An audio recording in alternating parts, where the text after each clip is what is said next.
hello everyone. Welcome to another episode of Five Lug Racing. With you, as always, I am Don, my co-host, partner in crime, Ryan.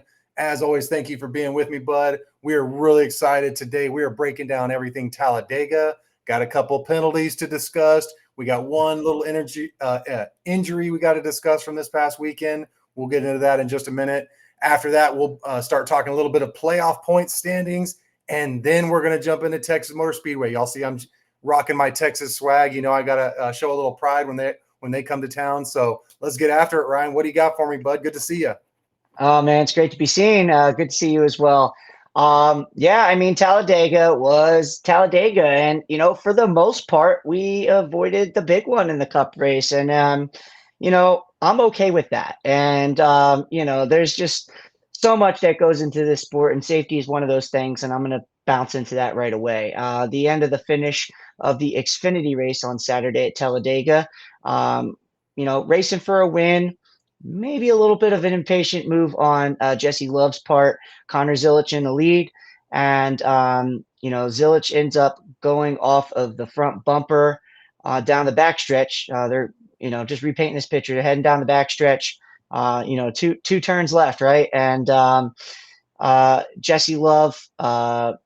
Kind of just it's just how the draft is working, and Jesse Love trying to set up his move on the 88, and it sent Zilisch hard left into the inside retaining wall on the back straightaway. It was a head-on collision. Really, really tough hit. Connor got out of the car on his own power, but was really, really sore, shooken up. Got checked and released from the infield care center, and it's just been something that they've been monitoring all week. Earlier today. Earlier this afternoon, a source very close to Connor Zilisch, kind of led me on to some information right before Junior Motorsports released the information that Connor Zilisch would not be racing this weekend.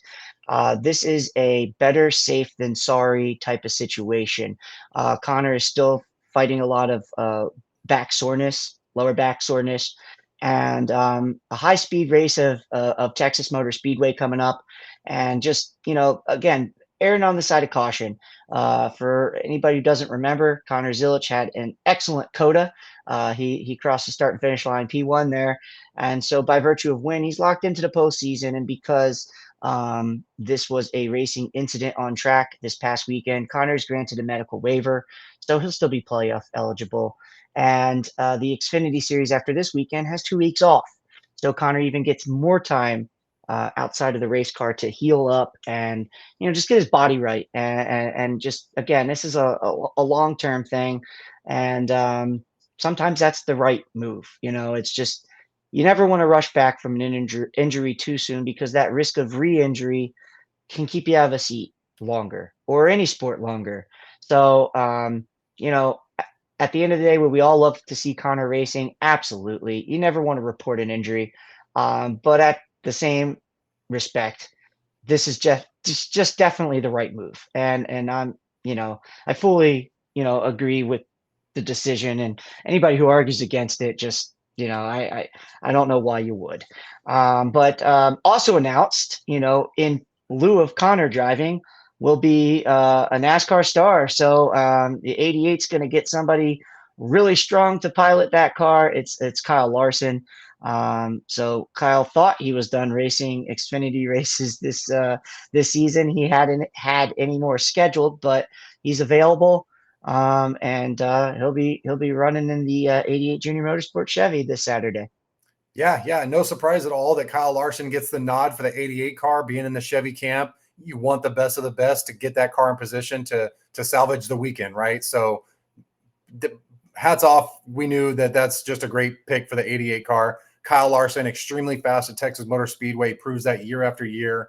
And he's going to get extra seat time to prepare for what is going to be somewhat of a revenge race for him from last year after having such a great stage 1 and 2 and ended up struggling there towards the end of that race. So he's going to be looking for some redemption, and he's going to get much more practice. All you fans headed out to Texas Motor Speedway are getting your money's worth because, like Ryan was saying, Kyle Larson is racing on Saturday also, so y'all enjoy that. Yeah, absolutely. And then, we rewind back to Talladega on Sunday. Kind of one of those races that just was Talladega minus the big one. Strategies kind of didn't play out at the end of the race how some teams thought they would. We had, no big one at the end of that race, like a lot of the drivers and teams were thinking that there was going to be as well. And we end up seeing. Just a normal drive to the finish. It was definitely a fun race to watch. There were the strategy plays and some early cautions. Took some potential contenders like a Ryan Blaney. Don, he was your pick. He ended up having issues early on and knocked out of the race. Bad weekend for Ryan Blaney and Ryan Blaney fans. But on the opposite end of that spectrum, his teammate prevails, and Austin Cindric gets a big win. Austin Cindric, again, known as a really, really a driver that excels on a pack style racing. He's a Daytona 500 champion. He's now won at Talladega, and that's a huge win for this team. I mean, and I want to say this because yes, he won on a pack wild card type of race, but Austin's having a pretty solid year, all things considered, and really has himself this season, I would say, and at this stage of the season this year in a much better position before the win than he was last year. And we all know last year at Gateway, because of misfortune from his teammate, who ran out of fuel, Austin Cindric kind of stepped into a win, right, and put him into the playoffs because of that. And you want to talk about lightning striking twice? Both of Austin Cindric's last two wins came off of Ryan Blaney not being able to finish the race. That's pretty wild. Yeah, that is kind of wild. Now, different circumstances. A lot earlier in the race that Blaney had his issues, Of course. but Cindric had a very, very fast Dark Horse Mustang and was a contender. They played the strategy right at the end of the race, the way that things worked off a pit road, and we're in a good position to win that race. Get around Ryan Preece, who Ryan Preece had a very strong car too. And I mentioned that because we almost had a situation where we could have had a winner get disqualified. Because if Cindric had not won, it was likely going to be Preece in the 60 getting his first career NASCAR Cup Series win, only to have it taken away hours later because that 60 car, along with the teammate for the race winner, Joey Logano in the 22 car, both fail post-race inspection at Talladega. So we need to talk about that. The 60 car fails post-race inspection because of a rear spoiler violation. Now the 22 also fails because of a rear spoiler violation, but they were both different. The 60 on the rear spoiler had too many shims in place. They had 3. You're only supposed to have 2.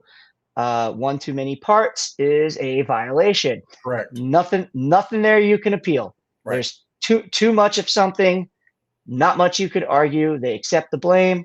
Boom, they move on. They're disqualified. The 22 has a violation where they're missing a bolt from the spoiler, and one of the situations where again you don't have something that's supposed to be there. Not much you can argue against. They too accept the penalty. They're disqualified. Both teams have very poor days in what would have been a good, decent day for both of those teams. Right. And it's one of those situations where because of it, it did shake up the standings a little bit.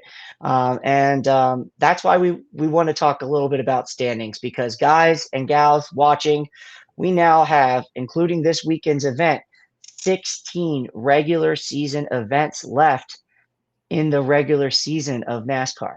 And then we'll have our 10 postseason races, the playoff races, the round of 16, then on to the 12, and so on and so on. But 16, that's wild. It's like bloom, blink, and we're in May. It's like, wow, welcome to May. It's getting warm out. And the temperatures are also picking up on the tracks because now we look at the regular season points and how everything's starting to shake up because those regular season champions get bonus points, folks. And those bonus points helped propel Tyler Reddick last year into the championship four. So those points matter. And right now, we've had the picture perfect of consistency sitting on top of the leaderboard still at William Byron. Is first in points right now. He's got a 31 point lead over his teammate Kyle Larson. Byron has just been very, very good this year. Yep. They early in the season locking up stage points after one after another. And it wasn't until a week ago, I believe it was a week ago or a week before that, where he didn't get any stage points for the first time all season. That's insane to go that deep. And that's not And because they didn't race the weekend before, but the actual 2 weeks before that at, I believe, yeah, Bristol. yeah, I'm sorry. Yeah, that's what I meant. Yeah, Right. Bristol. That's what I was trying to say. The where Race he weekend, he where he didn't get the points, and it's like the first time all season you go into Bristol and you don't get stage points. That's remarkable, folks. That's where as a team, you know, I'm sure they hung their head a little bit on that, ending that streak of going racing without getting stage points. But that's just a huge testament to how good they've been this year, consistent wise, and setting themselves up for success early in the races and being able to be in the picture to get a good finish at the end of the races. Kyle Larson, like I said, 31 points behind. Denny Hamlin, who went on a tear of recent, put a couple wins together. He's only 52 out of the points lead. Chase Elliott, 72 back. Christopher Bell, who has 3 wins on the year, 82 back. Then you have Tyler Reddick, 86 points off of that lead. And his teammate, Bubba Wallace, sitting 7th in points right now, 93 points off of first place. Ryan Blaney, who has had all the bad luck in every which way possible this year, 113 off of the lead, and Alex Bowman, 9th, 115, and Ross Chastain, 10th in points, 143. I'm going to say this. Looking at the math and trying to crunch numbers, mathematically, is there a way for everybody in the top 10 to potentially get to first in those next 16 races? Absolutely. But that math gets harder and harder by the race. right. And really, really harder and harder by the race because you got to get stage points. You got to get good, decent quality finishes. And I want to say, some of these drivers after this weekend are probably not going to have that path to to a regular season championship anymore. And now they're just setting themselves up for having a solid season to set themselves up for the playoffs properly. Right. So the teams are starting to crunch these numbers and crunch all these data things. And I bring it to the listeners at home's attention because it's really time to start thinking about it. We'd be in just not talking about that. You have some drivers. I'm going to point out, come back to 7th in points right now. Bubba Wallace is having a career year, folks. He's the most consistent all season that he's been. They started their season off really, really solid with a dual win down at Daytona. Now that doesn't pay points, but it gets you a good starting position in the 500, and it sets your season off on the right tone, right? A winning mentality. It's been a long time since he's finished, in victory lane in the regular season, but I feel like it's coming, and we'll circle back to that later in this episode. But the finishes building on, that momentum that you carry week in and week out and just putting yourself in the right positions. Same with an Alex Bowman. He's sitting here 9th in points, top 10, pretty, late into the season. Like I said, we got 16 left. So this is make or break time for a lot of these teams. And we're really starting to see that shakedown. You got last year's champion and Joey Logano sitting outside the top 10 without a win this season yet. Ryan Blaney, who is 2 years off a championship, and 8th, like I said, having bad luck every which way. Certainly could have had a win, but a late race caution kind of negated that. And, just he's still winless this year. A lot of drivers still chasing a way to lock themselves into the playoffs virtual win. But yeah, I mean, and the playoff picture because of those DQs, really shaping up to be an interesting one. Right above the cut line at 16th right now. If you're looking at the playoff standings as we enter this weekend, 6 points above the cut line is AJ Allmendinger. Right below him, -6 is Kyle Busch. So, you know, lots of racing to go yet. And, Ricky Stenhouse -7, Ryan Preece -14. We talked about that DQ, knocked him out. He was in the playoffs beforehand. So, Yep. Ryan, With a great second place finish yeah, too. I mean, just absolutely devastating for that team to erase a second place It, points it, there. it is, and on the same aspect, like I said, they would have been in the playoffs at going into this weekend, on the opposite end of that spectrum. So, they're having a good year, being a new team to RFK Racing. Quality year so far for Ryan Preece, and some can even say he's exceeding the expectation. But they're hovering as a potential playoff team. That make or break type of thing is starting to, so we got really start each week, pay attention to where these drivers and teams are getting their finishes, what tracks they seem to be excelling at. It's contender and pretender time, folks, and we're really starting to weed it out. Of course, we have for the first time ever Josh Berry in the playoffs this year, because they won early in the year and they've been good this year. It's not a Yep. fluke. They've got the speed, they've got the pace. I'm just loving it. 16 races to go, and here we are at Texas. It's the only time we see this track this year. So I'm really, really excited to break this one down. We have three um, three series on track this weekend. Friday, Saturday, Sunday, we get racing, and so yeah, here we are going to the great state of Texas. Don, your home state. So yeah, Texas Motor Speedway. Here we are, Don. 1995 was the birth of Texas Motor Speedway. That's insane in its own right, because now I'm going to date myself. I feel like this was yesterday that I remember Yeah. this track being introduced to the NASCAR circuit.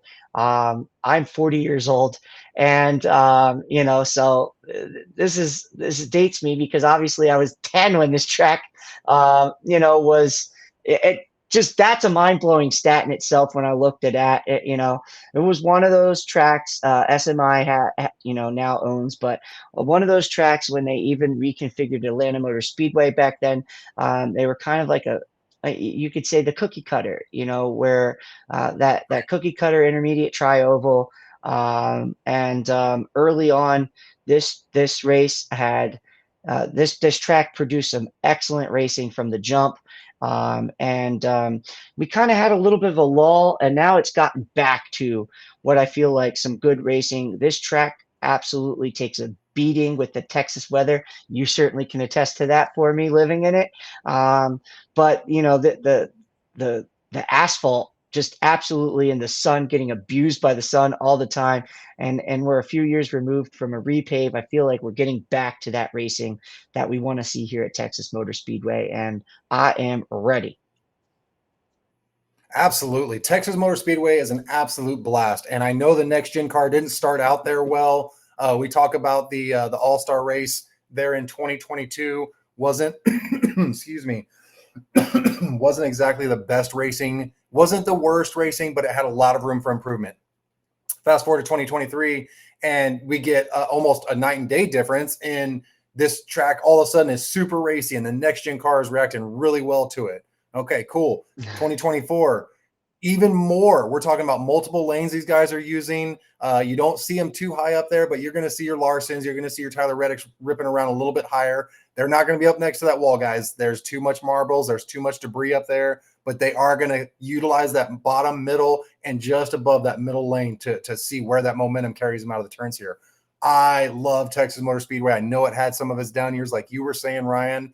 Every track I feel like kind of goes through that at some point in their existence. Mm-hmm. It all depending on how their asphalt's responding to weather around them, whether it be hot, cold, or a bunch of rain, right? So it's going to be a great weekend. We got all 3 series, just like you were saying. That's super exciting. The trucks put on an absolute show here Yes. last year. Rowdy Bush giving free lessons and butt whoopings across the board that Friday night. Beautiful weather for that one. And of course, Xfinity. We're talking about the closest finish in Xfinity Series history last year at Texas, guys. Get your booties up to Texas Motor Speedway and check these guys out. It's so much fun. We're talking about Sam Mayer and Ryan Sieg going door to door, the matter of an inch separating that win for those two drivers, and a heartbreaking loss for Ryan Sieg there at that one. And then, of course, we'll talk about 2024 Texas Cup Racing a little bit.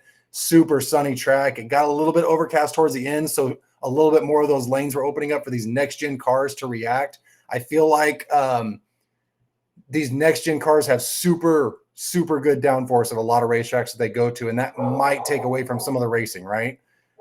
But Texas Motor Speedway, it seems like the tire compound or whatever is going on, these cars are slipping and sliding around this racetrack all the way through turns 1 and 2, all the way through turns 3 and 4, and even in the trioval area. Those guys are sliding around like crazy. It's a ton of fun to watch. I can't wait for it on Sunday, man. Yeah, and I think that Texas Motor Speedway is one of those tracks that is a great track when it's allowed to be hot and slick.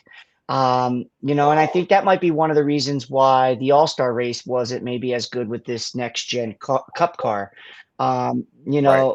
Specifically, that hot and slick. I feel like when these cars fight handling and the tires are lacking a little bit of grip, the racing's better. And it's just and especially from a fan's perspective, maybe not a driver's, or a crew chief trying to adjust to keep up with the track, but certainly for all of us watching at home or in the stands, definitely. And we go into this truck race. You talk about Kyle Busch absolutely laying it to him last year, teaching him all over that racetrack. This year, in the truck that he was racing last year. We do have a cup driver in it. It's not Kyle Busch. It's Carson Hocevar making a return to the truck series. And, Carson, being a driver from the Spire camp and then coming to race the Spire truck in the 7 this week, I'm very much excited to watch Carson, kind of carve it up himself. Carson is always one of those drivers that I've enjoyed to watch because of his little bit, like a Rowdy. He's an aggressive driver, and Right. the sport needs Carson Hocevar's, I like that added wrinkle of putting him back into the field this weekend. And in the '07, you got Nick Sanchez coming back in Aspire Motorsports, truck. So Nicholas Sanchez going back to the trucks as well. Running some double duty this weekend.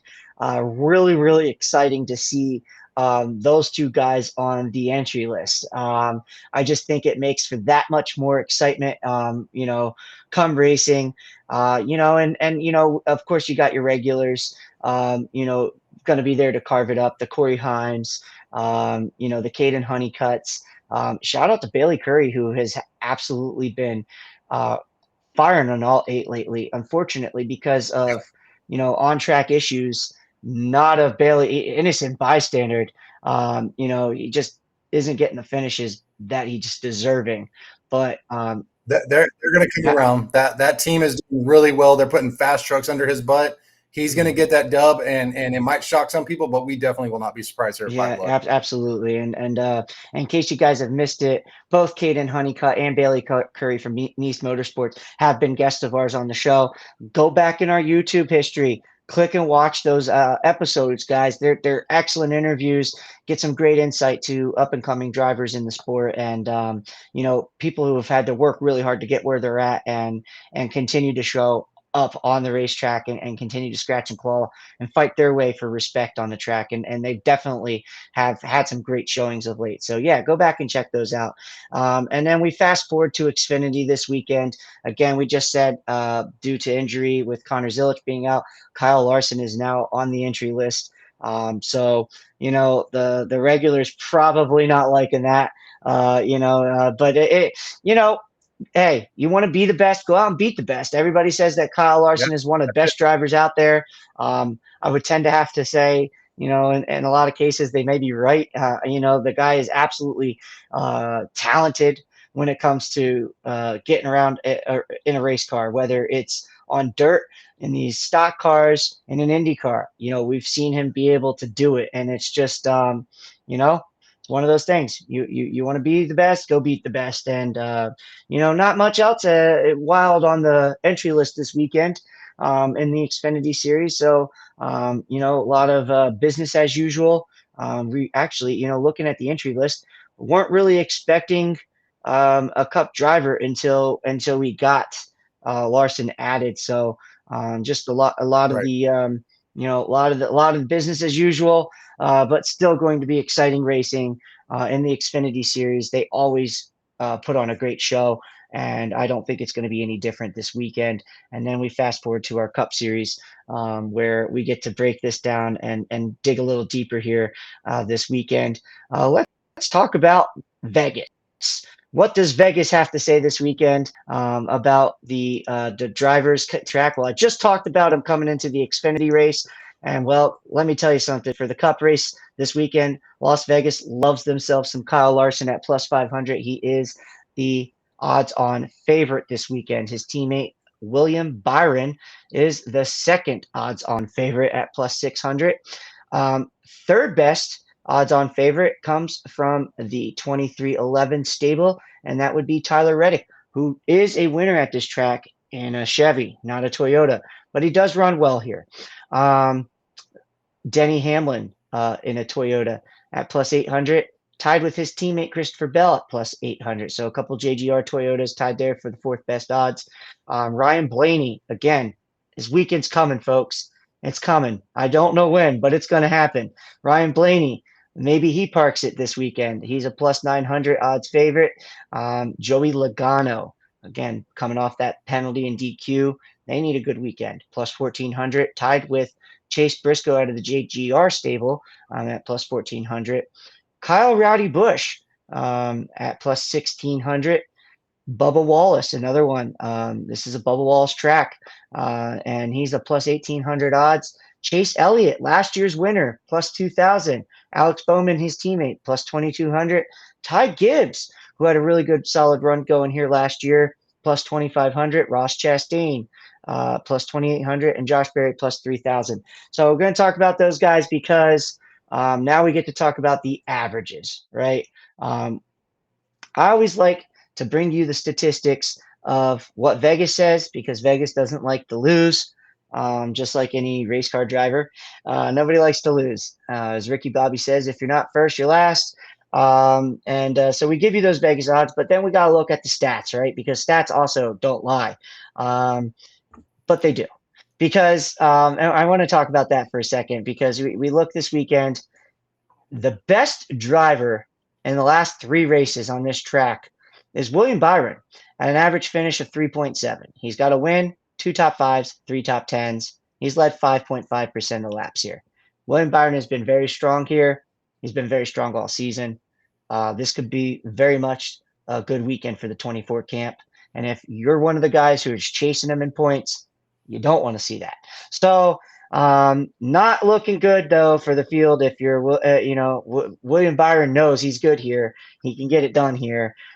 So the field who's trying to catch him in points right now, they don't like to see or hear that, but it's the facts. Brad Keselowski in the last three races has an average finish of 5.7 with a 1 top 5, 3 top 10s. Yep. Brad Keselowski absolutely needs to back up that 5.7 average finish this weekend for his season's sake. They need a good run. So he's probably liking the fact that he knows they've been good here. And, it's time to put up some good finishes. As like I said, these races are dwindling down. You want to make the playoffs. There's two ways to do it. Start finishing and performing better in these races or go find a way to win one. Because either will do good for you.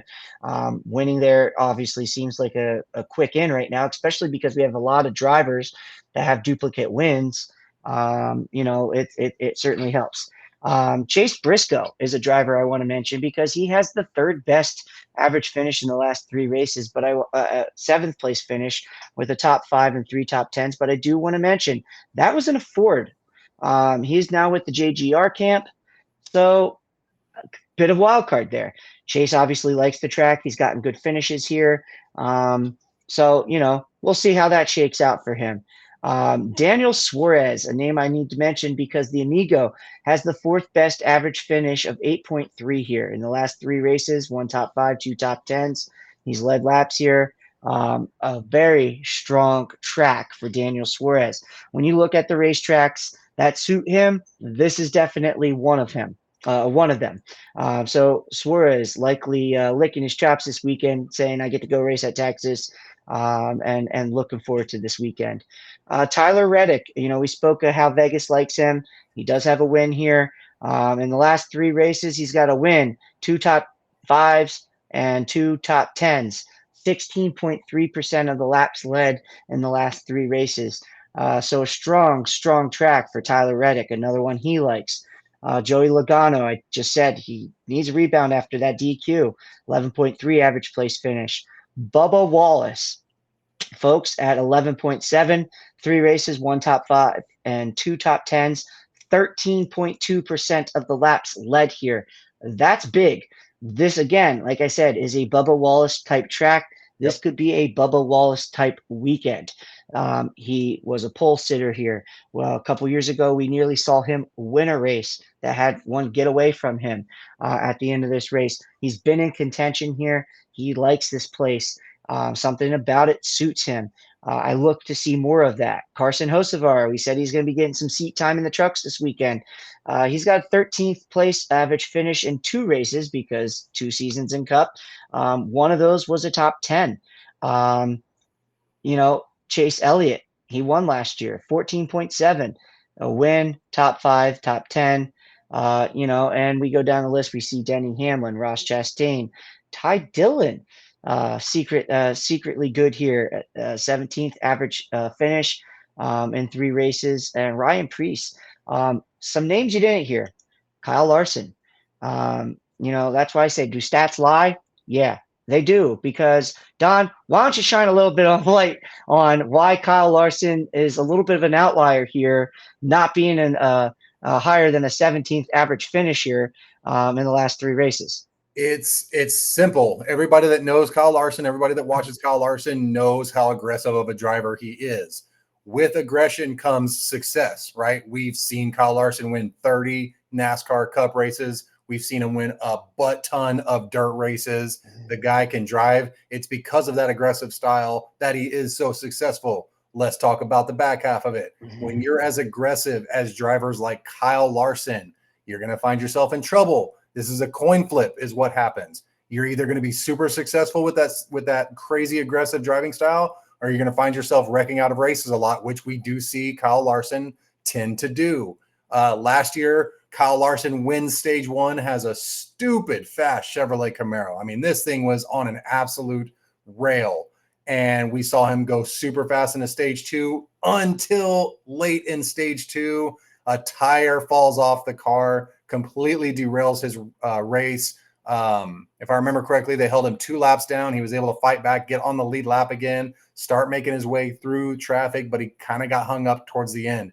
The reason he got hung up is because that car was built to race out front of Texas Motor Speedway, not in 20th place with a bunch of traffic and dirty air. So Kyle Larson wasn't able to salvage much out of that day other than the stage points that he got earlier on. That is why Kyle Larson struggles to keep his average finishes up, because yes, he does get wins, but yes, he also does get those ugly 36th place finishes. Yeah, and I'm going to bring a stat that should matter to everybody listening at home, especially if you want to take $10 and put it down on Kyle Larson and you're feeling a little leery on it because the average finish doesn't look good. Folks, he's led 195 laps here in the last three races. Not by accident. No, it's not by accident, and that is by far the most out of anybody in the field. So, take it for what it's worth. Aggression is a two-headed monster. Sometimes you're the bug, sometimes you're the windshield. And more often than not, he is the windshield, but lately at Texas Motor Speedway, for instance, he's been the bug. It's just, you know, those mistakes, right? They will cost you. And on a place like Texas, and I'm glad you brought that up, dirty air is a problem here. Yep. You know, you get mired back in the pack, it can be very hard to recover from that, especially the later in the race that you make that mistake. So, you know, just something that we want to make sure that you're aware of. You know, and another driver we didn't mention, and I said, you know, his week's coming. He needs a good one. Has got a 21.7 place average finish here in last three races is Ryan Blaney. That's only one top five, and the rest have been outside of it. 46 laps led. Again, another just recipe for just bad luck, right? Or just not a solid car under him. You know, that easily could change this weekend. So that's why I say, you know, the stats matter, but sometimes you have to dig a little bit into the stat and say, you know, we got to look a little further into this, because why is a guy like a Ryan Blaney or Kyle Larson so mired down in this? Right. And The math isn't exactly mathing, right? right, It's not, the numbers are there, but it's not making sense. So I'm glad we right, took time to break that down. But now we get to talk about our picks, and I am super yes, excited, really excited to know. yeah, absolutely. Our picks. Well, you know, I'll go first. I'll go gladly go first. I always like to tell you why I like these people, and I kind of have already done that a little bit in this show. So I'm just going to hit you with them.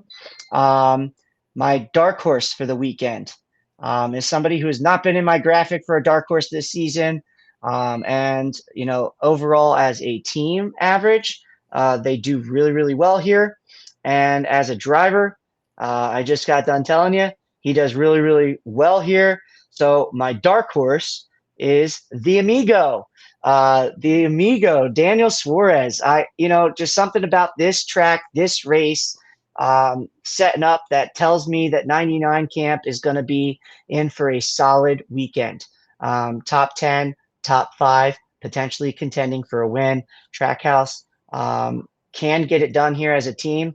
And you know, there wouldn't even surprise me if Ross Chastain had a really good weekend here.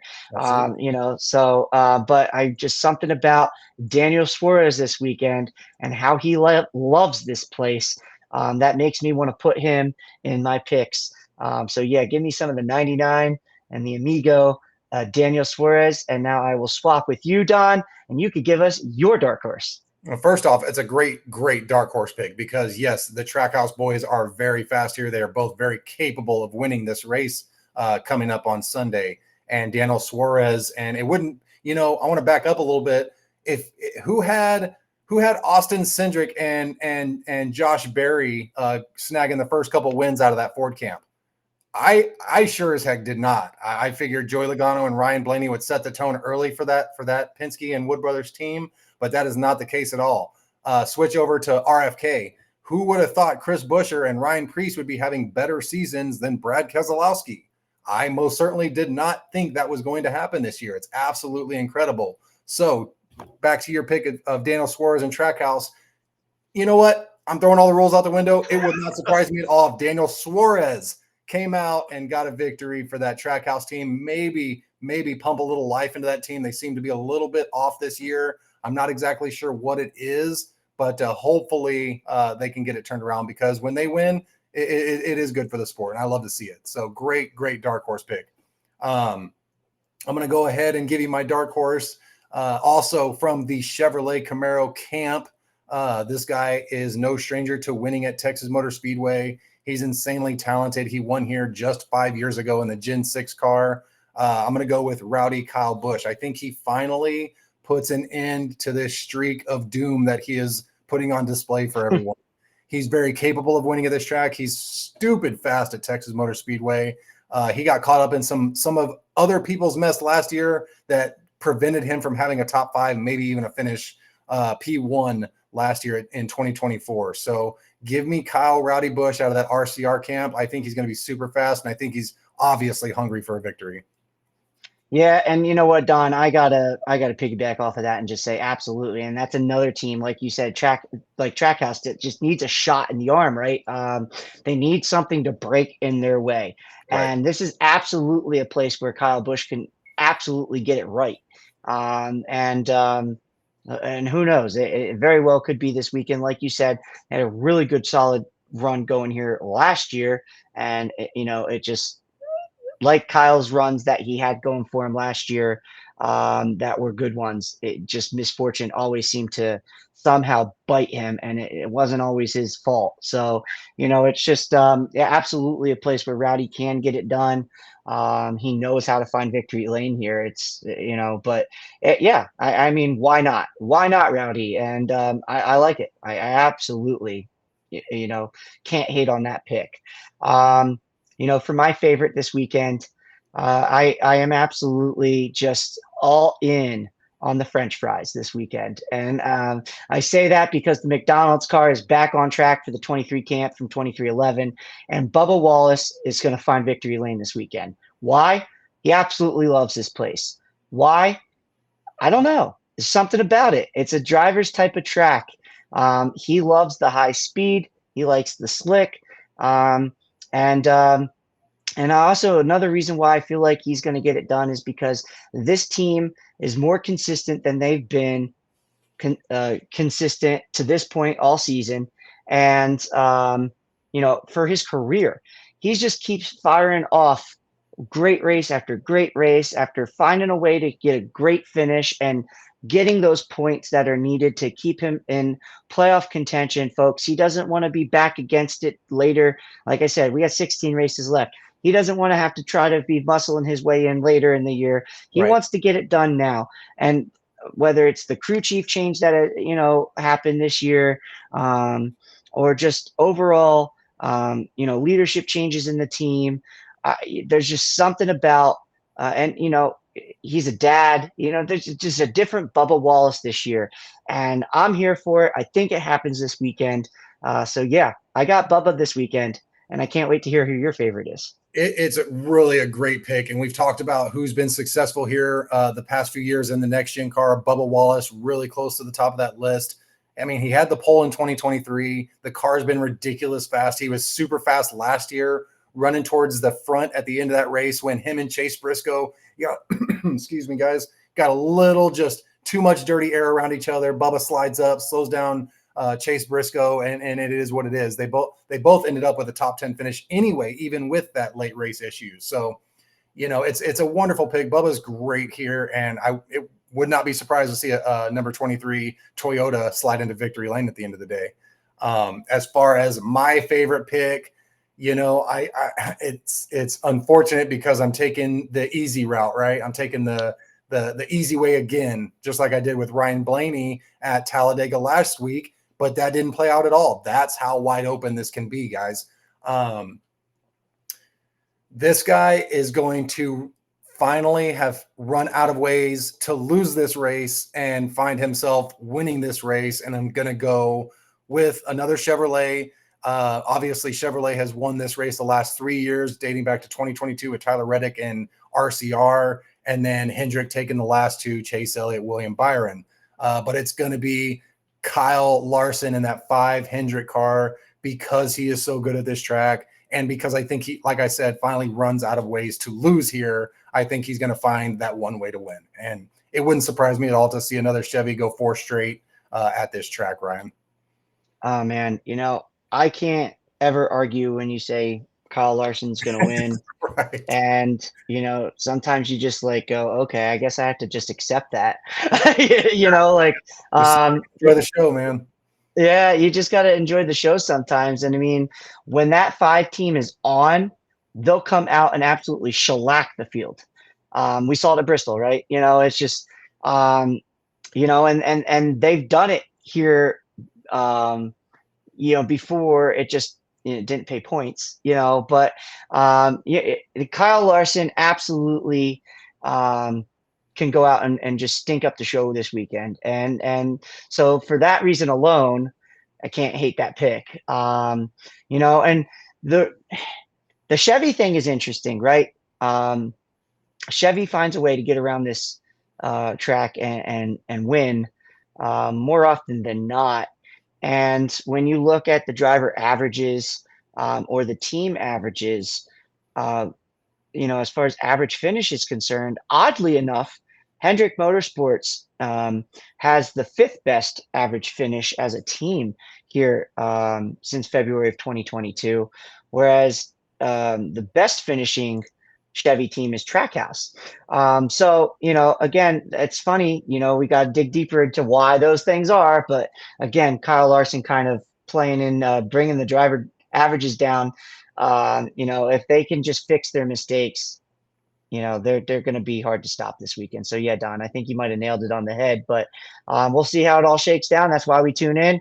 Cause again, you look like you took the easy way out with the Ryan Blaney pick, and it wasn't even the big one that got him. It was, Yeah, it did not pay out. And ironically, it wasn't a super aggressive Brad Keselowski push that caused the wreck, but it was a super aggressive attempt at entry to pit road that ended up ultimately costing a few guys days. So, right. Brad is a successful champion for a reason. We've talked about with Kyle Larson and the aggression. It's the same thing with Brad K. And Ryan Blaney just happened to be the one that took the short end of the stick on Sunday at Talladega. So I'm really looking forward to Texas Motor Speedway, bud. Anybody heading out to TMS this weekend in Fort Worth, keep in mind that Friday shows a bit of rain. There's a 70% chance of rain that day. Now, the truck race is supposed to be held at night, I believe 7 p.m., so they might be able to squeeze it in if they get the track dried up and everything's good to go. I also would not be surprised if they end up running trucks on Saturday because of it.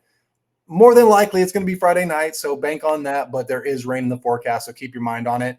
Saturday and Sunday look absolutely beautiful. We're talking highs 75, lows in the 50s, y'all, so take a hoodie because at night when that wind is blowing, ooh, girl, it gets chilly. So make sure that Friday night when you're out there watching the trucks, get you a light jacket or something to keep warm for sure. But, man, I'm looking forward to it. We got Texas on the horizon. We've got all sorts of things coming in May, of course, with the Coke 600, Larson running the double. We've got Kansas coming up. And don't forget, we've got this oddball all-star race coming right around the corner, y'all. So that's going to be one to look forward to in a couple weeks also. But from everybody here at 5 Lug Racing, thank you guys so much for being with us, and we'll catch you on the next one. Y'all take care.